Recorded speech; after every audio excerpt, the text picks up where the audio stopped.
बिस्मिल्लाहिर्रहमानिर्रहीम। अस्सलाम वालेकुम नाज़रीन, मैं हूं साकिब राठौर। आप देख रहे हैं मेरा फेसबुक और यूट्यूब चैनल। नाज़रीन ने कहा, चेयरमैन पाकिस्तान तहरीक इंसाफ और साबिक वज़ीर आज़म पाकिस्तान इमरान खान आजकल बहुत मुश्किल में है। लेकिन देखा जाए तो दूसरी जानब उनके कारकुनान हों या उनकी जो लीडरशिप है वो भी ज्यादातर अंडरग्राउंड हो चुकी है। लेकिन एक जो फोर्स है उनकी वो इस वक्त मैदान अमल में है और इमरान खान के लिए दिन रात एक किए हुए है। वो है उनकी लीगल टीम। लीगल टीम के अंदर बहुत सारे ऐसे अफराद हैं जिनको अपने अपने इख्तियारात और ऐसे अपने अपने केसेस जो हैं वो तकवीज किए गए हैं ताकि वो उन केसेस को लेकर आगे अदालतों में चलें और उनको रिलीफ पहुंचाने में अपना अहम किरदार अदा करें। इसी तरह हमारे साथ मौजूद है नौजवान वकील है खालिद यूसुफ चौधरी एडवोकेट, जो इस वक्त इमरान खान की लीगल टीम का हिस्सा हैं और अपने बहुत सारे ऐसे केसेस हैं इमरान खान के जिनके लेकर वो आज भी, बल्कि सुबह से लेकर 7 बजे से अभी शाम 6 बजे तक अदालतों के चक्कर लगा रहे थे। क्या इनको इनकी मेहनत का सिला मिलने वाला है या इमरान खान साहब बाहर आएंगे?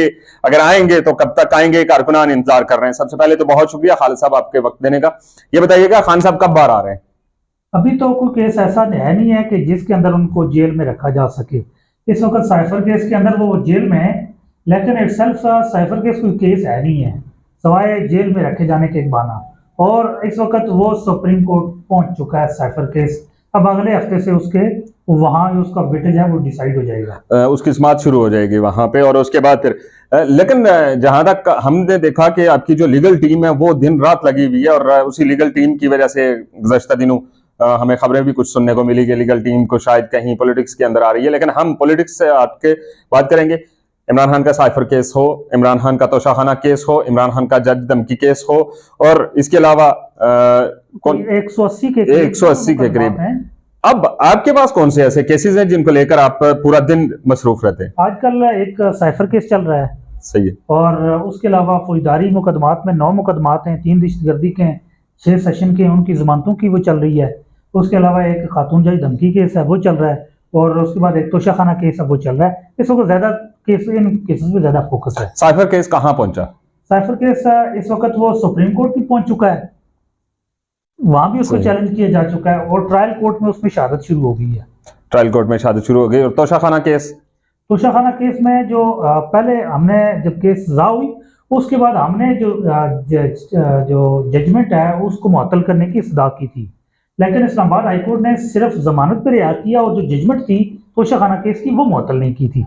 तो इस वक्त हमारी जो दरख्वास्त ज़ेर समाअत है वो है तोशाखाना की जो पूरी जजमेंट है उसको सस्पेंड किया जाए, जिसमें उनकी नाइल आ रही है। ठीक हो गया, तोशाखाना केस हो गया और उसके बाद साइफर केस हो गया। हम आते हैं जज धमकी, खातून जज धमकी केस में। वो कहाँ पहुंचा है? क्या खातून जज धमकी केस इस वक्त बड़े दिलचस्प मरले पे है। उसमें ट्रायल कोर्ट के अंदर हमने बरियत की दरख्वास्त दायर की हुई है और इत्तफाक से 4 बार हम दलाइल दे चुके हैं, और हर बार हर तारीख पे जो प्रोसिक्यूशन है वो वहां मौजूद नहीं होती, वो किसी न किसी बहाने से। ये डिलेइंग टैक्टिक्स जो इस्तेमाल किए जा रहे हैं इसकी वजह क्या है? देखें, वो बुनियादी तौर पे ये चीज चाह रहे हैं कि जिस केस के अंदर इमरान खान को रिलीफ मिलने का इम्कान हो तो वहां वो डिलेइंग टैक्टिक्स इस्तेमाल करते हैं। इसके पीछे कौन है? देखें, इसके पीछे तो एक शख्स हो तो फिर बात करें, इसके पीछे बदी की तमाम कुव्वतें मौजूद हैं जो ये चाहती हैं कि पाकिस्तान का जो स्टेटस को का निज़ाम है उसको चैलेंज करने वाला, पाकिस्तान की आज़ादी की बात करने वाला, अवाम के हक के हुक्मरानी की बात करने वाला, इनके खिलाफ जो भी हैं वो इस वक्त इनके। इमरान खान बाहर कब तक आ रहे हैं? देखें, एक आपके लीगल जो प्रोस्पेक्टिस है उसके देखते हुए, केसेस को देखते हुए, कानूनी अगर उस राय से आप पूछें, क्योंकि मैंने सारे केसेस देख रहा हूं उनके, जहां तक मैंने उनकी फाइलें देखी हैं, मुकदमात पढ़े हैं, चलान पढ़ा है, रिकॉर्ड पढ़ा है, शहादत देखी है, कोई केस ऐसा नहीं है कि जिसके अंदर इमरान खान को जेल में रखा जा सके। लेकिन हमारा बदकिस्मती यह है कि अलमिया यह है कि यहाँ ऐसे केसेस के अंदर भी जेल में रखा जाता है जिस केस जो सिर्फ से केस बनता ही ना, जैसे साइफर केस है। अब साइफर केस इटसेल्फ कोई केस ही नहीं है, बिल्कुल वो फौजदारी मुकदमे के बुनियादी पैरामीटर के ऊपर पूरा ही नहीं आता। साइफर कहाँ है? तो यही सवाल हम पूछते हैं। मैं आपसे पूछ रहा हूँ। डेफिनेटली आप अदालत में पेश होते हैं, जज साहब के सामने जाते हैं। हमारा हर तारीख पे यही दरख्वास्त होती है, हमारी यही गुजारिश होती है और हमारा यही सवाल होता है कि साइफर कहाँ है जिसकी बुनियाद पर केस कायम किया गया। वो जी वो सीक्रेट है, नहीं दिखा सकते। अच्छा, उसके कॉन्टेंट्स क्या है, उसके अंदर मुदर्जात क्या है, उसके अंदर लिखा क्या है, वो ऑफिशियली वो भी नहीं बताते। सही। सिर्फ ये कह देते हैं इमरान खान ने साइफर के मदरजात को अवाम के सामने इस्लामाबाद परेड ग्राउंड जैसे में बयान किया। अब ये चीज उनको ऑफिशियली भी बतानी चाहिए, अगर वो केस कायम करें तो ऑफिशियली बताएं कि ये चीजें उसके अंदर लिखी हुई हैं। अब भेजा किसने वो भी नहीं बताते, अब भेजा किसको गया वो भी नहीं बताते, भेजा क्यों गया ये भी नहीं बताते। अच्छा, जब आप इतना कुछ नहीं बताते, सारा ही कॉन्फिडेंशियल है, तो फिर केस किस बात। हमने सुना कि आपकी भी जब मुलाकातें होती हैं इमरान खान से, और इस वक्त जेल के अंदर बहुत सारे ऐसे इश्यूज हैं जिनके ऊपर इमरान खान से मुख्तलिफ जराए से हमें जो खबर मिली कि वहां पे उनके साथ कोई बातचीत जारी है, क्या इसमें कोई सदाकत है? देखें, ये मेरा मुतलका सवाल नहीं है, क्योंकि मैं बिल्कुल इंटरप्ट कर रहा हूँ, सॉरी, मैंने जानबूझ के इसलिए पूछा है कि आपके इल्म में भी तो ये सारी बातें हैं। नहीं, अब ये चूंकि पॉलिटिकल चीजें होती हैं, वो फिर उस हिसाब से जो भी मुलाकात हो ना हो, ये जो भी डिसाइड करें, मैं सिर्फ लीगल केसेस की हद तक रहता हूँ, बाकी पॉलिटिकल आप नहीं जाते। अच्छा, ये भी देखा जा रहा है और बहुत सारी बातें भी हो रही हैं कि इमरान खान की जो लीगल टीम है वो 8 से 10 लोगों पर मुश्तमिल इस वक्त आपकी टीम है। ये पैसे कितने लेते हैं या ये मुफ्त का ज्ञान बांट रहे हैं? बस इस बात को ये जाने दीजिए, ये एक कॉन्फिडेंशियल बातें होती हैं। नहीं, हमने ये सुना कि कुछ ऐसे लोग भी मौजूद हैं जो इमरान खान के केसेस लड़ने के पैसे नहीं लेते। जी जी, ऐसे हैं, बिल्कुल है। वॉलेंटियरली ILF के लोग हैं या जिस तरह दीगर लोग हैं, मैं शायद आप समझ गए में से भी हैं और दूसरे भी हैं, ये पैसे नहीं लेते।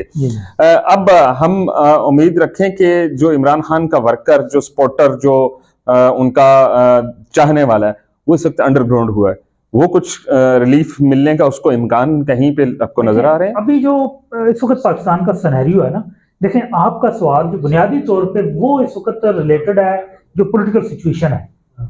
अगर आप लीगल साइड से अगर लीगल एंगल में सवाल पूछें, मैं लीगल एंगल में तो बेसिकली किसी को अंडरग्राउंड होने की जरूरत नहीं है, लेकिन जो पॉलिटिकल सूरत हाल है, जिस तरह उनको दबाने की कोशिश की जा रही है, तो उस सूरत हाल में उनके लिए अंडरग्राउंड की सूरत हाल देखिए, बाकी कोई नहीं।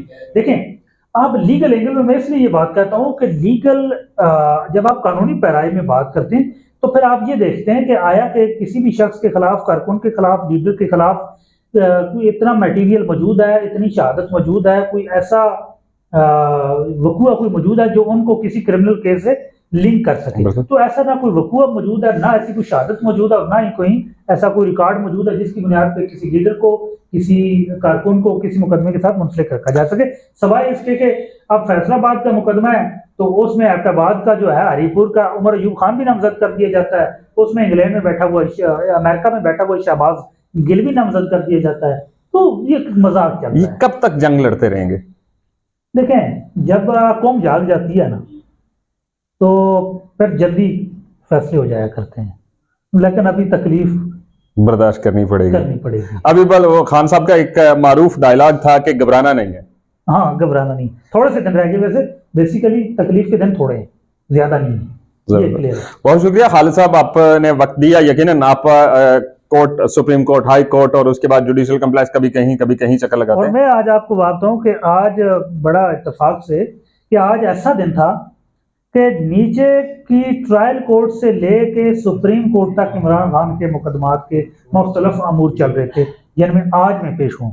मैं इमरान खान के केस में सुप्रीम कोर्ट भी आज गया, जहाँ साइफर की और दूसरी वो दरख्वास्त जमानत की वो हमने इंस्टीट्यूशन ब्रांच में गए हम वहाँ, फिर हाई कोर्ट के अंदर भी, फिर सेशन कोर्ट के अंदर भी, और ट्रायल कोर्ट के अंदर भी, नीचे से लेके कचहरी से लेके सबसे बड़ी निचली अदालत से सबसे बड़ी अदालत तक जो कानूनी टीम है वो इस वक्त इमरान खान की, जो कानूनी फोर्स इसको मैं कह सकता हूं कि जो लीगल फोर्स है वो इमरान खान के लिए दिन रात एक किए हुए है। और यकीनन कोई भी लीडर ऐसा होता है जिसके लिए उसके कारकुनान हों, वो मुख्तलिफ फोर्सेज उसकी होती हैं, वो अगर उसके लिए एक हो जाएं तो यकीनन उसके लिए बहुत सारी सहूलियात मुहैया करने में उनका एक अहम किरदार होता है। नाज़रीन इकराम, आज खालिद यूसुफ एडवोकेट साहब हमारे साथ मौजूद थे, नौजवान वकील हैं, खूबसूरत आदमी और खूबसूरत बातें भी करते हैं, और यकीनन कुछ सवालात ऐसे थे जिनको उन्होंने गुगली की तरह ऐसे घुमाया कि उनके जवाब नहीं दिए, लेकिन डेफिनेटली वो इनका हक बनता है, हमारा काम है सवाल पूछना, जवाब दें या ना दें। इंशाल्लाह इनके साथ मजीद ऐसी नशिस्तें होती रहेंगी। खान साहब के जो कारकुनान हैं उनके लिए बड़ी खबर यही है कि वो जो केसेस चल रहे हैं उनमें रिलीफ के इम्कानात खालिद यूसुफ साहब के बकौल बहुत जल्द खान साहब वापस आएंगे, इंतखाबात का जो शेड्यूल है, जो अमल है, उसका हिस्सा बनेंगे। तब तक के लिए दीजिए इजाजत, अल्लाह हाफिज।